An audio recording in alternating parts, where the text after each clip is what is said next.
I've been married to the same woman for 11 years. I have a 7-year-old son named Caleb. I coach his baseball team on Saturdays. I drive a pickup truck with a dent in the rear fender I keep meaning to fix. I'm telling you these things because I need you to understand that I was ordinary, that I had a life with texture and weight and routine, that when I took the position at Haldane Communications Tower in October of 2019, I was a man with a full name, a mortgage, a dentist appointment every 6 months, and absolutely no reason to believe the world was anything other than what it appeared to be. I want to say that clearly before I tell you the rest. The tower sat 11 miles outside Grady, Nebraska, on a flat stretch of agricultural land that had been sold, resold, and finally leased to a regional telecom company sometime in the late 80s. It wasn't the kind of tower you'd notice driving past, just a lattice structure about 300 feet tall, with a small operations building at its base, concrete block, flat roof, a parking lot with 6 spaces and a chain-link fence that had gone soft at the bottom from years of wind. The building itself was divided into a control room, a utility corridor, a break room with a microwave that smelled permanently of burnt popcorn, and 2 bathrooms. That was it. That was the whole kingdom. The position was Senior Field Technician, Night Operations, Monday through Friday, 7 p.m. to 7 a.m.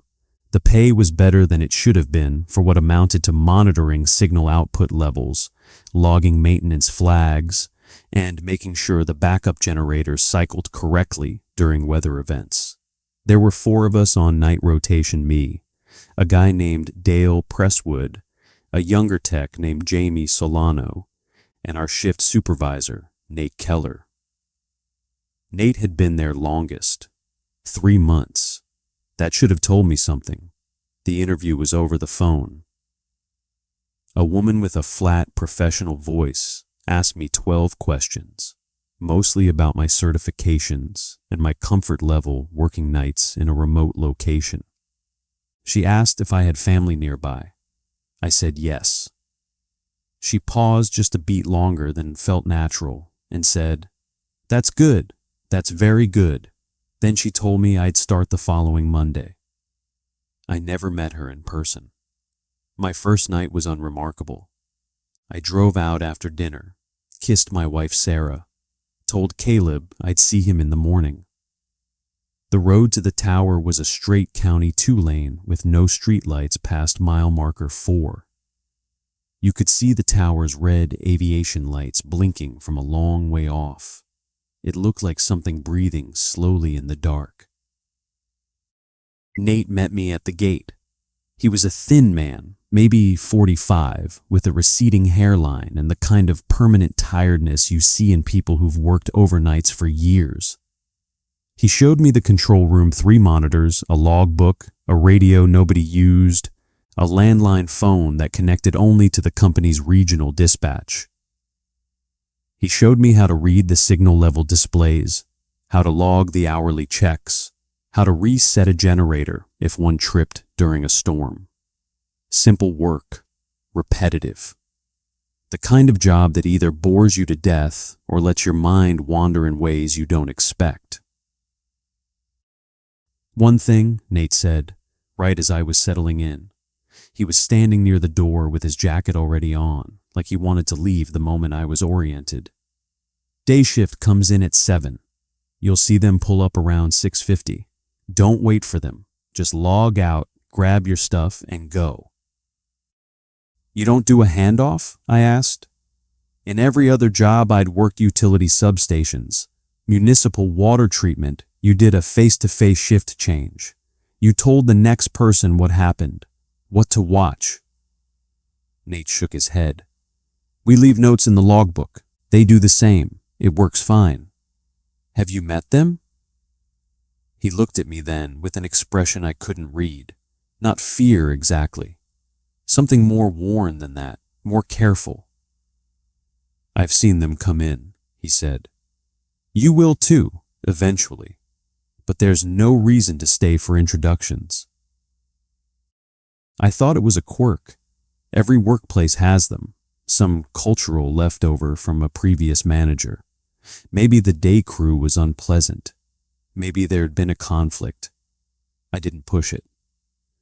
That first week, I settled into the rhythm. Drive out at 6:30, park in the lot, enter through the south door, the only entrance we used. The north door was bolted from the inside, and Nate told me it had been that way since before his time. Log in at the terminal, check levels, walk the utility corridor once per hour, make sure the backup batteries were holding charge. Sit, read, watch the monitors change numbers by fractions of a percent. At 6:45, close the logbook, pack my thermos, and drive home while the sky turned pale. I never saw the day shift arrive that first week. I was always gone before 7. It was week 2 when that changed. A Thursday. I remember because Sarah had a parent-teacher conference that morning and I'd promised to get home early so she could prepare. But around 5 a.m., one of the generators flagged a coolant warning. It wasn't critical, but protocol required a manual inspection and a logged override if I cleared it without a service call. I spent 40 minutes in the generator room, a concrete cell behind the main building, loud and smelling of diesel before I got it sorted. By the time I cleaned up and returned to the control room, it was 6:53. I was gathering my jacket when I heard tires on gravel. Through the narrow window beside the south door, I saw a white sedan pull into the lot. Then another, then a third, all white. All the same make older Chevrolet Malibus, maybe 2012 or 2013 models. They parked in a row, evenly spaced, and for a moment nothing happened. The engines were off, the headlights were off. The cars just sat there in the gray pre-dawn light, like they'd always been there. Then the doors opened, all 3 simultaneously, not approximately at the same time simultaneously, like a single motion performed by 3 separate bodies. 3 people got out, 2 men and a woman. They wore matching navy blue coveralls with the company logo on the breast pocket, the same uniform I wore, just different color. They were unremarkable looking, medium height, medium build. I couldn't see their faces clearly through the window, but their hair was neat, their posture was straight.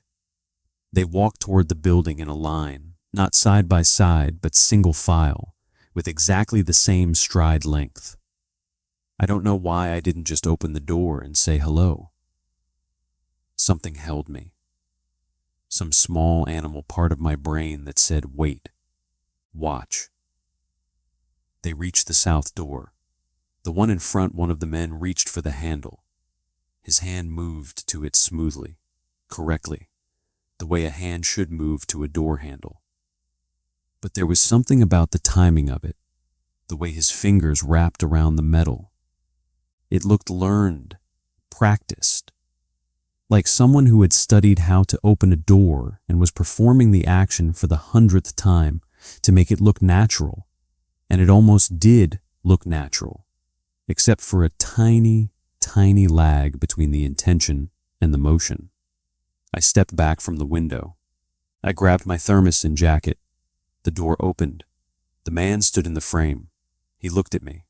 His face was plain, clean-shaven, brown eyes, normal.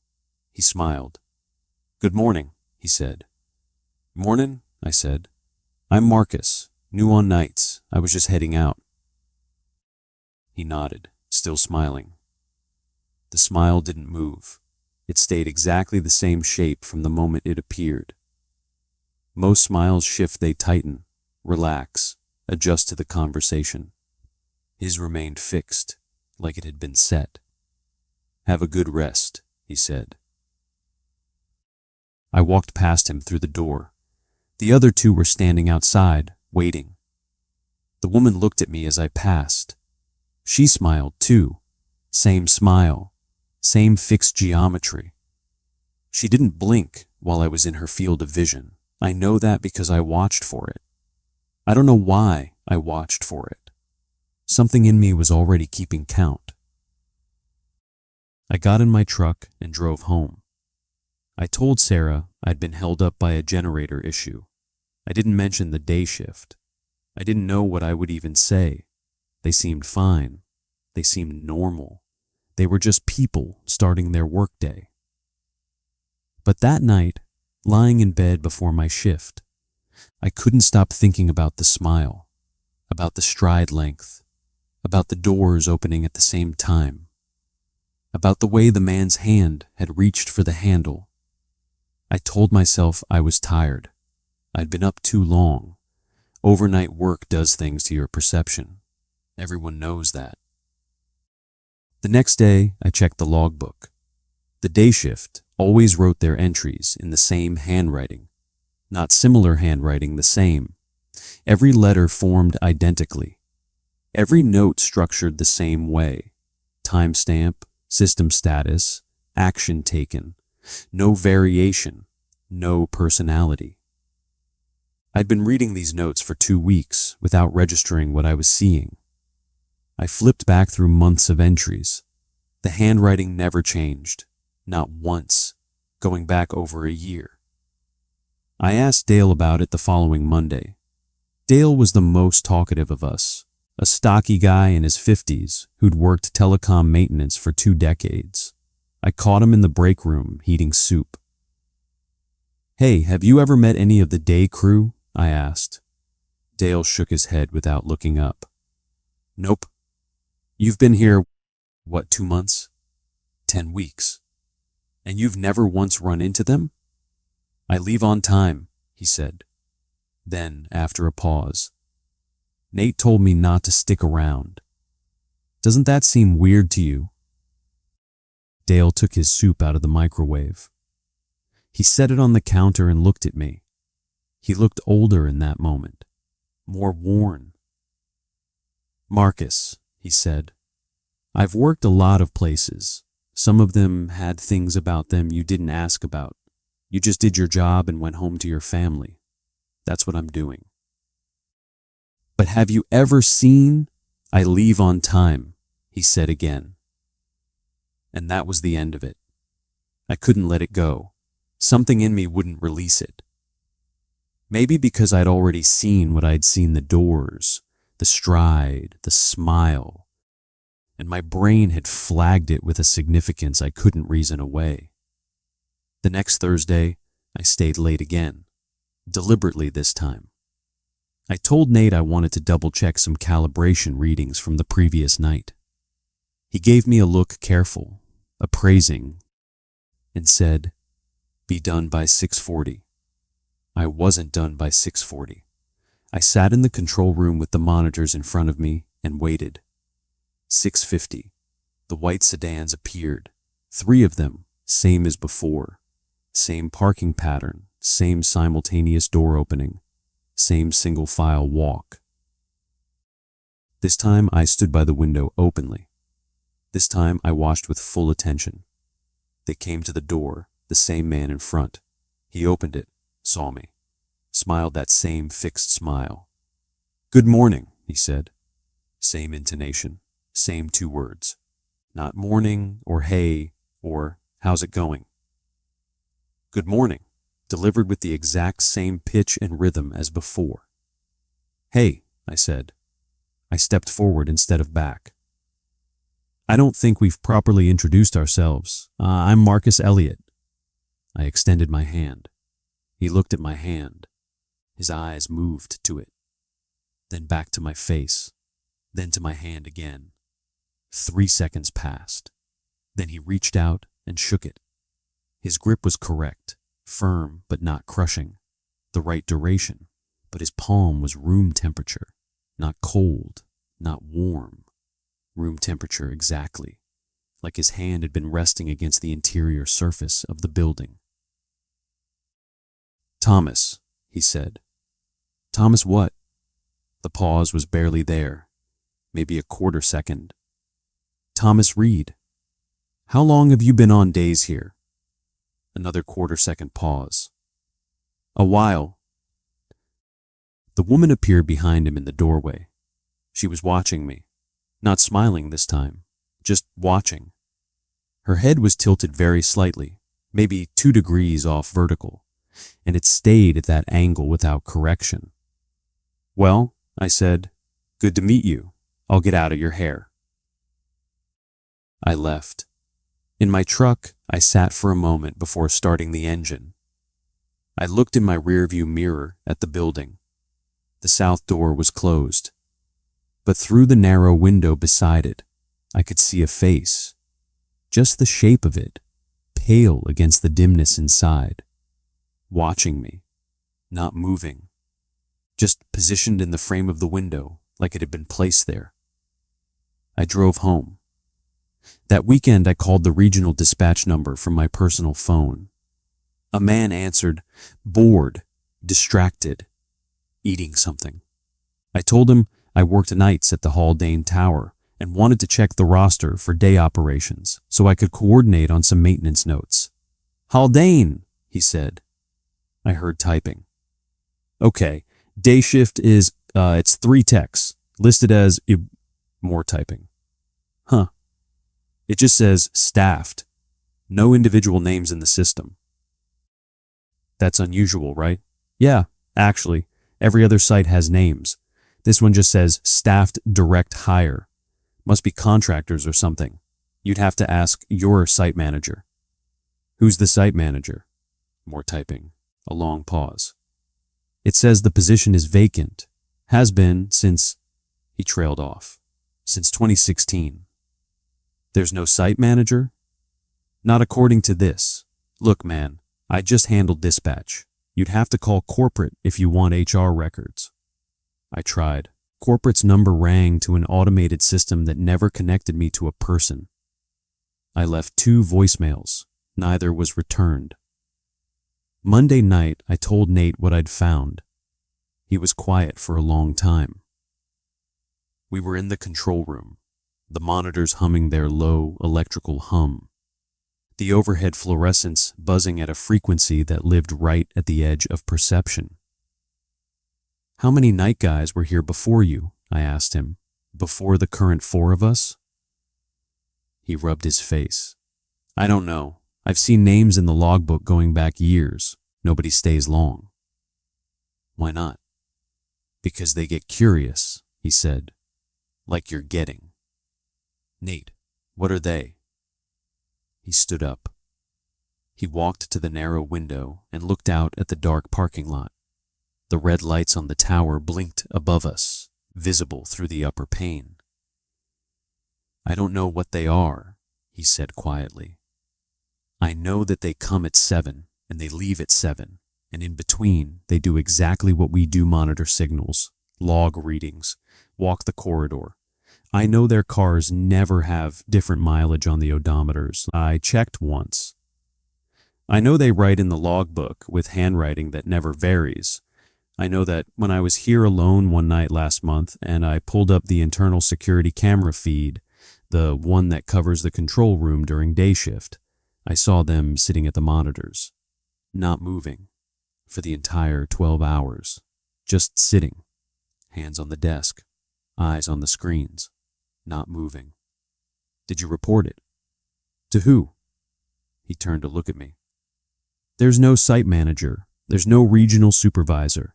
The dispatch guy is the only person I've ever spoken to at this company, and I'm not convinced he knows this site exists in any real way. We get paychecks, direct deposit, from an account that I've traced to a holding company that traces to nothing. Then why are you still here? Nate sat back down heavily. Because the pay is good. Because my ex-wife has my kids, and I need every cent for the lawyer. Because... He stopped, pressed his lips together. Because I keep telling myself it's not my problem. Whatever they are, they do their job. They don't bother us, as long as we're gone by 7. And if we're not... He looked at me and didn't answer. I should have quit, I know that. I tell myself that every day now. I should have walked out of that building and driven home and never gone back and found some other way to make the mortgage payment and taken whatever pay cut came with a normal job at a normal place. But I didn't, because I was curious, because I was stupid, because I thought understanding something meant controlling it. The next 2 weeks I studied the logbook obsessively. I went back through every page, every entry. Night entries varied different handwriting for each of us, personal shorthand, occasional notes in the margins. A previous night tech named Fowler had drawn a small cartoon of the tower on one page. Another, named Dennis, had written, "Birthday bring cake tomorrow," with an arrow pointing to a date. Day entries were identical in form, always the same handwriting, always the same structure. And I noticed something else: the day entries never referenced weather. Not once. Night entries mentioned storms, wind speed, temperature drops. Day entries never did. Even on days I knew there had been severe weather, I checked against historical records. The day log read exactly as if conditions were clear and calm. They didn't notice weather, or they didn't experience it. I installed a small camera, a personal one, a wildlife cam I used for deer scouting, motion activated, about the size of a matchbox. I mounted it behind the fire extinguisher in the utility corridor where it had a view of the control room door. I set it to record during the day and retrieved the SD card each night. The first 3 days, the footage showed nothing unusual. The 3-day workers entered at 7, sat at the monitors, and remained there. They didn't eat. They didn't use the bathroom. They didn't speak to each other. They didn't check their phones. They sat with their hands on the desk and their eyes on the screens for 12 hours. At 7 p.m. exactly, they stood simultaneously, walked to the door in single file, exited, and drove away. On the 4th day, the footage was different. At 2:47 p.m., the timestamp is burned into my memory. All 3 of them turned their heads toward the utility corridor at the same time, toward my camera. They looked directly into the lens, not at the fire extinguisher, not at the general area, into the lens, with that same fixed smile. They held that position for 4 hours and 13 minutes, until 7 p.m., when they stood, walked out, and left. I removed the camera that night. My hands were shaking. I didn't sleep well after that. Sarah noticed. She asked if work was getting to me. I said it was just the schedule adjustment, the overnight hours. She accepted that because she trusted me, and because the explanation made sense. I hated that I was lying to her without technically lying. It was November by then. The nights were getting colder and longer. I'd been at the tower for 6 weeks. Jamie Solano, the youngest on our crew, quit without notice on a Tuesday. Just didn't show up. Nate couldn't reach him by phone. His number was disconnected 3 days later. I drove by his apartment on a Saturday. The unit was empty. The landlord said he'd moved out overnight, no forwarding address. He asked too many questions, Nate said when I brought it up. What happened to him? I don't know. He's just gone. Gone like he moved away, or gone like... I don't know, Marcus. We got a replacement the following week.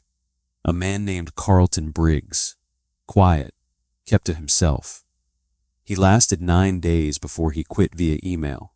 I never found out what he saw or didn't see.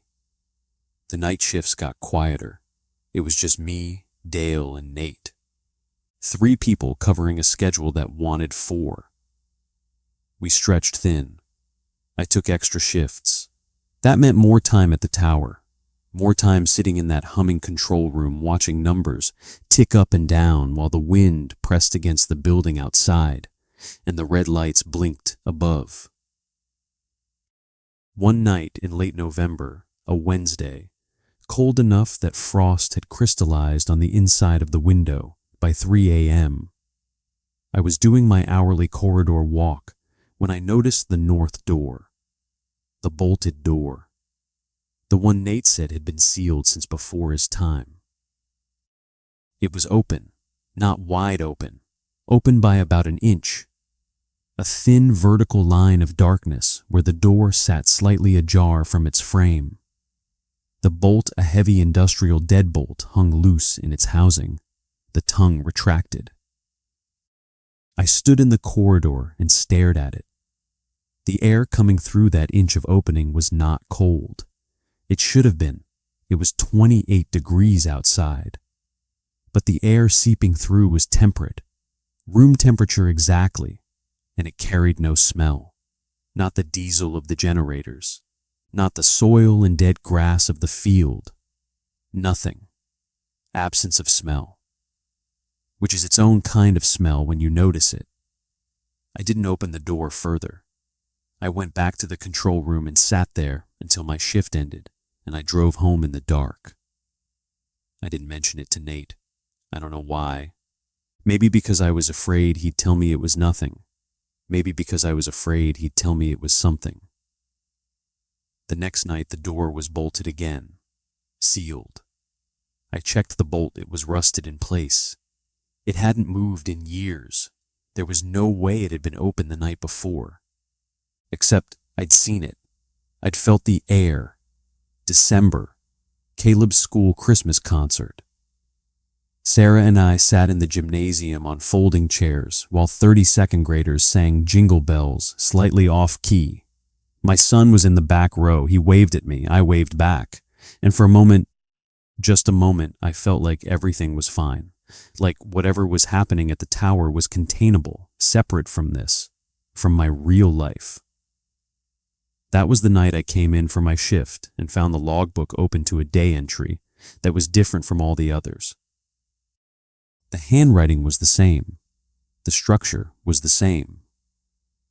But at the bottom of the entry, below the final hourly log, someone had written a single additional line. Caleb did well tonight.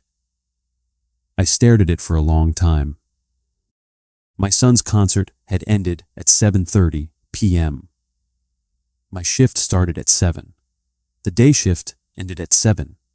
Between 7 and 7:30, whoever wrote this entry was supposedly gone, in their white sedans, driving away. But they knew my son's name. They knew about the concert. They knew he'd done well.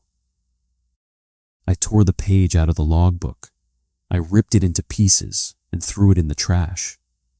Then I took the trash out to the dumpster behind the building. Then I stood in the cold dark of the parking lot, breathing frost and trying to think. They had never done this before. In all the weeks of identical entries, never a personal detail. Never an acknowledgement that they knew who we were beyond names in a schedule. This was new. This was directed at me, because I'd stayed, because I'd watched, because I'd put the camera up, because I'd shaken Thomas Reed's hand and felt the room temperature palm and asked questions that nobody was supposed to ask. I should have quit that night. I went inside and finished my shift. The next day entry was normal, and the next, and the next. No more personal notes. No more mentions of my family. I started to relax. Started to tell myself it had been a prank, maybe one of the night guys messing with me, imitating the day handwriting. Dale had a dry sense of humor. It could have been Dale. It wasn't Dale. On December 19th, I came home from a Saturday morning errand hardware store, getting a new faucet gasket, and found Sarah sitting at the kitchen table with a strange expression on her face. "Someone came by while you were out," she said. "Who?" "A man. Said he worked with you. Wanted to drop something off." My stomach dropped. "What did he look like?" "Normal, average height, clean-shaven, brown eyes. He was very polite. He said to tell you that the team appreciates your dedication." She was looking at me like she expected me to understand, like this was an ordinary work interaction she was relaying. Did he leave anything? Just this. She held up a slip of paper. I took it from her. It was a page from the logbook, the same formatted template, with a single line written in that identical, invariant handwriting. We hope the family is well. Sarah, I said. My voice was steady. I made it steady. Did you notice anything unusual about him?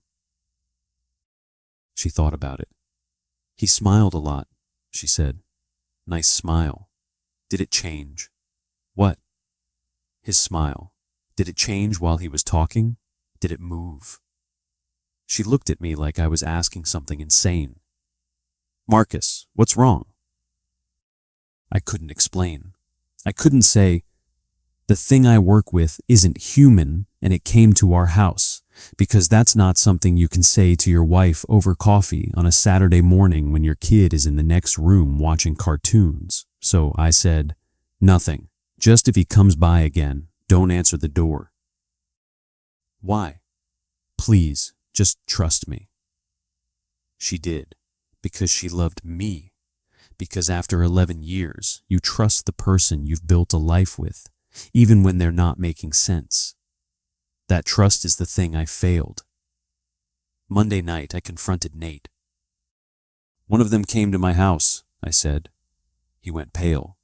Actually, pale, I watched the color leave his face. When? Saturday. Did it talk to your wife? Yes. Nate sat down slowly. He put his hands on the desk, and I saw they were trembling. It's never done that before, he said. Not in the time I've been here. How do you know? Because no one's told me. Because the ones who quit, they quit because of what they saw here, not at home. What do I do? He was quiet for a long time. The monitors hummed. The fluorescents buzzed. Outside, wind moved across the field and pressed against the building with a low, constant pressure. You could quit, he said finally. And go where? It knows where I live. It knows my son's name. Then you stop asking questions. You stop watching them. You come in, do your shift, leave on time. You don't look at the logbook entries. You don't look at the north door. You don't acknowledge them. You do this job like a job and you go home and you live your life and maybe whatever it is, goes back to ignoring you. Is that what you've been doing? Yes. Is it working? He didn't answer. I tried. God help me, I tried. 2 weeks of coming in, logging numbers, walking the corridor with my eyes forward, not reading the day entries, leaving at 6:45. 2 weeks of driving home and kissing my wife and helping Caleb with his homework and pretending the world was simple. It was the hardest thing I've ever done, not because of discipline, because of what I heard. It started on the third night of my compliance.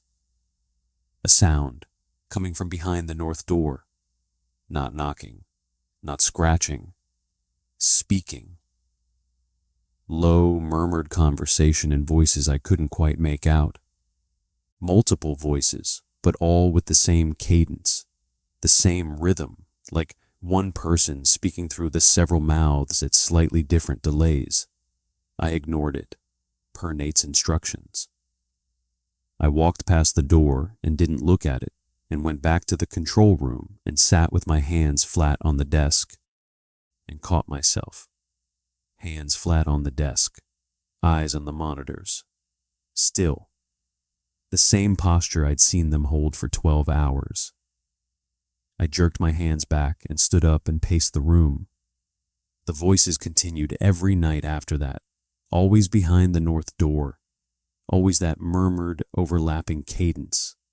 And slowly, so slowly, I didn't notice at first, the voices became clearer, became recognizable, became my voice. Multiple copies of my voice, layered, speaking words I'd said, fragments of conversation. Good morning. I'm Marcus. Trust me. Caleb did well. My own words, repeated in my own voice, coming from behind a bolted door in a building 11 miles from anything. I didn't tell Nate. I didn't tell anyone. I just kept coming to work. January. The days were short and bitter. Dale quit on a Tuesday, walked out mid-shift, said he was done, said he'd gotten an offer somewhere else. He shook my hand and said, "Get out while you can, Marcus." He wouldn't say more. It was just me and Nate. And then it was just me. Nate didn't quit. Nate didn't walk out. Nate just didn't come in one Thursday night. His phone went straight to voicemail. I drove by his apartment the next day. The windows were dark. The mailbox was stuffed full. Nobody answered the door. I filed a missing person report. The police took the information politely and said they'd look into it. They called me back 3 days later and said they'd checked his apartment. It was empty. Cleared out. No sign of foul play. It looked like he'd moved. "He didn't move," I said. "Sir, his belongings are gone. His lease was terminated. He left voluntarily." "I'm telling you he didn't. There's no evidence of anything criminal. I'm sorry." I was alone at the tower after that. No replacement was sent. No new hire was interviewed. I worked 5 nights a week in a building where something else worked 5 days a week, and the space between us was nothing but a clock. And things changed. When I was alone, things changed. The logbook started carrying longer day entries, full paragraphs, still in that same handwriting, but now with content that went beyond system diagnostics. They began to read like someone writing about their day. But the day they described wasn't this day. It wasn't any day. The weather they mentioned didn't match records. The timestamps were inconsistent. They referenced a 5th monitor in the control room that didn't exist. They mentioned a window on the west wall. There was no window on the west wall. They described walking to the tower's base and checking the tensioning cables, a task that hadn't been performed since 2014, according to the maintenance records. They were logging a day that didn't exist, a version of the building that wasn't quite this building, and each entry ended the same way now. Night shift arrives soon. We look forward. I stopped reading. I tried to stop reading, but the logbook was part of my job. I had to write in it, which meant I had to open it, which meant I saw their words, and the words were getting longer and warmer and more personal. Marcus had a good weekend. The faucet repair went well. Caleb is reading above his grade level. He gets that from his father. Sarah sleeps on the left side of the bed. She keeps the window cracked even in winter. I stopped writing in the logbook entirely. I logged my readings on loose paper and stuffed it in my bag. I didn't open the book. I didn't look at their words. But I heard my voice behind the north door every night. And the voice was getting better at being me. More precise, more natural, less like a recording and more like a continuation, and like it was saying things I would say, things I was about to say, things I hadn't said yet, but would. February. I came home one morning after a shift, and Caleb was at the kitchen table eating cereal. He looked up at me and said, "Dad, you came home early last night." "No, I didn't, bud. I was at work all night." "You came in my room," he said, matter-of-factly, through a mouthful of Cheerios. "You said goodnight. You were wearing your blue work shirt." I was wearing my blue work shirt. Sarah was in the hallway. She'd heard. She was looking at me with an expression I'd never seen on her face before. Not fear exactly, but the precursor to it. The moment before fear when the brain is still trying to organize what it's perceiving. "Marcus," she said carefully, "you were home at midnight. I heard you come in. I heard you say goodnight to Caleb. I thought your shift ended early." "I was at the tower all night," I said. "I have GPS on my phone. I can show you. I showed her. The GPS data confirmed I'd been at the tower from 6:47 p.m. to 6:38 a.m. 12 hours. No gaps, no side trips. She looked at the phone. She looked at me. She looked at Caleb. Then who was in our house last night? She whispered. I don't have words for what that question did to me, what it rearranged inside my chest. The feeling wasn't fear. It was beyond fear. It was the understanding that the boundary I'd believed in, the 11 miles between the tower and my home, the hours of the clock that separated my life from their existence was imaginary, had always been imaginary, that whatever they were not contained by the building or the shift or the schedule. They were contained by something else entirely, something I didn't understand, and that containment was eroding. I called in sick the next night, and the next I stayed home. I locked the doors. I sat in the living room with every light on, and I watched my family sleep, and I waited for something to happen. Nothing did. The house was quiet, normal, safe. On the third night, my phone rang at 3 a.m. The caller ID showed the tower's landline number. I answered. Silence, not dead air active silence, the kind where you can hear the space on the other end. A room with hard walls and humming electronics and fluorescent lights buzzing at the edge of perception. Then my voice said, Marcus, we miss you. I hung up. It called back immediately. I didn't answer. It called again and again, every 30 seconds for 4 hours until dawn. I sat in the dark living room with my phone vibrating on the coffee table, and I didn't answer, and I didn't sleep. And when the sun came up, the calls stopped. I went back to work that night. I don't know why. Maybe because I thought if I was at the tower, they wouldn't come to my house. Maybe because some part of me had already accepted that this was my life now, that I was bound to the place in a way that didn't follow the logic of employment. That night was the first time I found the north door open again, not an inch this time, wide open. The corridor beyond was lit the same flat fluorescent light as the rest of the building, but the corridor was too long. The building was 40 feet deep. The corridor I was looking at stretched at least 100 feet, narrowing with perspective until it terminated in what looked like another door, identical to the one I was standing at. I could see the control room through that far door, the same monitors, the same desk, but the person sitting at the desk wasn't me. It was me. The same blue coveralls, the same posture, the same angle of the head, sitting at the desk with hands flat on the surface and eyes on the screens, and that same terrible stillness I'd seen in the day staff, not moving, not breathing that I could tell, just existing in the shape of me. I closed the door. I drove the bolt home.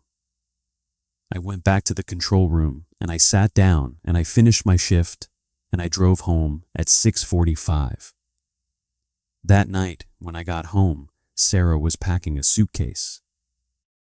I'm taking Caleb to my mother's, she said. Her voice was flat, controlled, the voice of someone who'd made a decision and was past the point of discussion. Something is wrong, and you won't tell me what it is. And last night I woke up, and you were standing in our bedroom doorway just watching us sleep. And Marcus, you weren't blinking. You stood there for 20 minutes, and you didn't blink once, and I couldn't move, and I couldn't speak. And then you walked out the front door and drove away. That wasn't me, I said. I know, she said. And the way she said it was worse than if she'd argued, because she believed me. She knew something was wearing my face and coming to our home, and she didn't understand it, and she couldn't fight it, and her only option was to leave. Take him, I said. Take him and go to your mom's and don't come back until I say it's safe. Is it going to be safe? I didn't answer. I couldn't lie to her anymore. She left that afternoon. I watched her car pull out of the driveway with Caleb in the back seat, waving at me, and I waved back, and then they were gone, and the house was empty, and it was just me, and the 11 miles, and the thing that wore at my face. That night I went to the tower with a plan. Not a good plan, a desperate one. I brought a hammer, a crowbar, and a 5-gallon jug of gasoline. I was going to open the north door and walk down that impossible corridor and confront whatever was at the other end. Or I was going to burn the building down. Or both. I waited until 7:30 before turning off the county road and pulling into the parking lot. My headlights swept across the chain-link fence, the flat roof, the south door. The white sedans were still there. The day shift should have left 30 minutes ago. But the 3 white Malibus sat in their row, and the lights inside the building were on, and through the narrow window beside the south door, I could see movement. Multiple figures, more than 3, many more than 3. I sat in my truck with the engine running and I watched. Through that small window, maybe 18 inches wide, I counted them as they passed. Same navy blue coveralls, same stride, same posture. But so many of them, 6, 10, 14. They moved through the control room in that single file line, circling, passing the window again and again. And their faces, every face I could make out, were the same, not the same as each other, the same as specific people. I recognized Dale. I recognized Jamie Solano. I recognized a face from a photograph in the logbook's front cover. Someone named Fowler, who'd worked nights years ago. I recognized Nate, and I recognized me. 3 of them had my face. I put the truck in reverse. I left the parking lot. I drove. I didn't know where I was going. I just drove. Down the County 2 lane, past mile marker 4, into Grady, through Grady, onto the highway west. I drove for 3 hours without stopping. Somewhere in Colorado, I pulled into a rest area and sat in the dark with my hands on the wheel and my heart slamming against my ribs, and I called Sarah. "Are you safe?" I asked. "We're at Mom's. Marcus, what's happening?" "I'm not coming home for a while. Don't go back to the house. Stay at your mom's." "Marcus, I love you. I love Caleb. Don't let anyone in who looks like me." Silence. Then very quietly, "What does that mean?" "It means if I show up at the door and something feels wrong, anything, any small thing, don't let me in." "Marcus, you're scaring me." "I know. I'm sorry. I'm so sorry." I hung up. I slept in my truck at the rest area. In the morning, I kept driving. I didn't go back to Nebraska. I got a motel room in Grand Junction, Colorado, and I stayed there for 3 days, not sleeping, barely eating, trying to understand. Here's what I think I know. I don't have proof for any of it, but I think about it every day, and I believe it the way you believe in gravity, not because someone proved it to you, but because you feel it pulling. The tower doesn't broadcast signals, not real ones. The equipment works, the numbers are real, but the purpose isn't communication. The tower is something else, a structure built around something older. The concrete building, the lattice framework, the generators they're all housing. Containment. Or maybe not containment, maybe habitat. The day shift isn't a staff, it's a function. Something that lives in that building. Something that exists in the space behind the north door, in that impossible corridor that stretches longer than the building allows, needs to learn, needs to practice, needs to iterate. The 12 hours of daylight are its working hours. It sits at the monitors not because it's monitoring signals, but because it's monitoring us, our logs, our handwriting, our habits, our patterns. It's learning to be human, one shift at a time, using the night staff as templates. The night workers aren't employees. They're samples. Everyone who's ever worked a night shift at that tower has been studied, copied, and eventually replaced. Not killed. I don't think it kills. I think it absorbs. I think Jamie Solano and Nate Keller and all the others aren't dead. They're behind the north door. They're in the corridor. They're sitting at desks in rooms that look almost right but aren't, performing the shape of their lives in a space that doesn't map to this one. And copies of them, things wearing their shapes, speaking with their voices, smiling with their fixed geometry smiles, walk out into the world and drive white sedans and visit families, and stand in doorways not blinking. And I think the ones in the world are getting better, getting more convincing, getting closer to passing.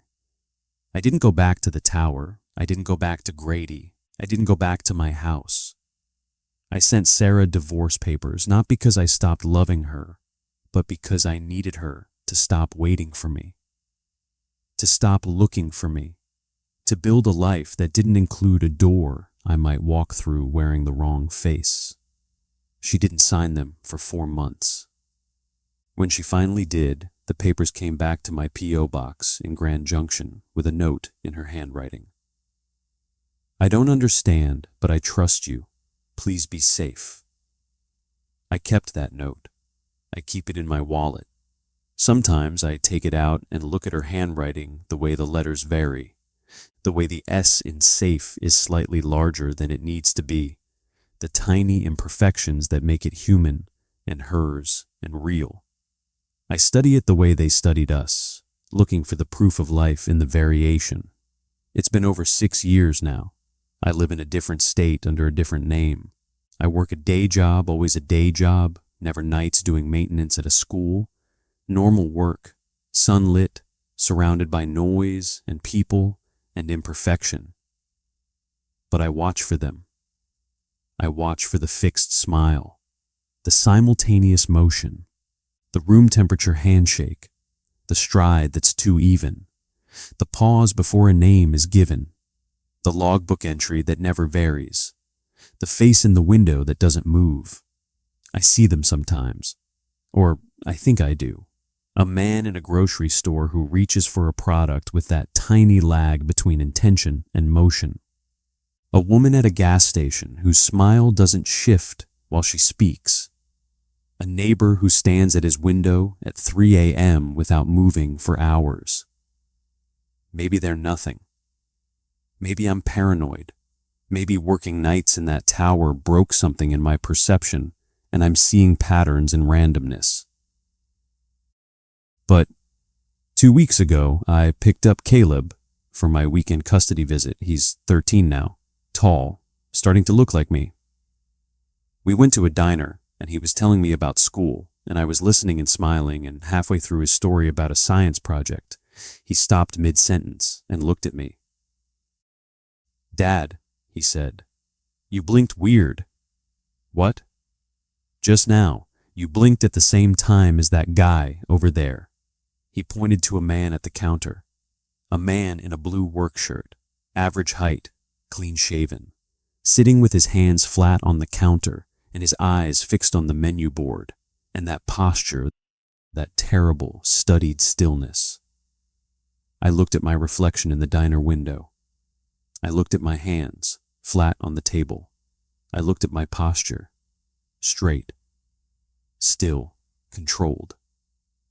I tried to remember the last time I'd fidgeted, shifted in my chair, scratched an itch without thinking about it. I couldn't remember. I think about Nate's words now. The people behind the north door aren't dead. They're in the corridor, performing the shape of their lives. And I wonder, if the thing in the tower learned to be us by watching, by sitting still for 12 hours and absorbing our patterns, our words, our habits, then what did we learn by sitting still for 12 hours every night? Watching monitors, logging numbers, not moving, not speaking, performing the same routine in the same posture night after night after night. What were we becoming, while we thought we were just working? I dropped Caleb off at Sarah's that evening. She came to the door and looked at me, and for just a moment, just a flicker, her expression was the same one she'd had that last morning, the precursor to fear, the moment before. "You look good," she said, but her hand on the doorframe tightened. "Thanks," I said. I smiled at her. I don't know if it moved,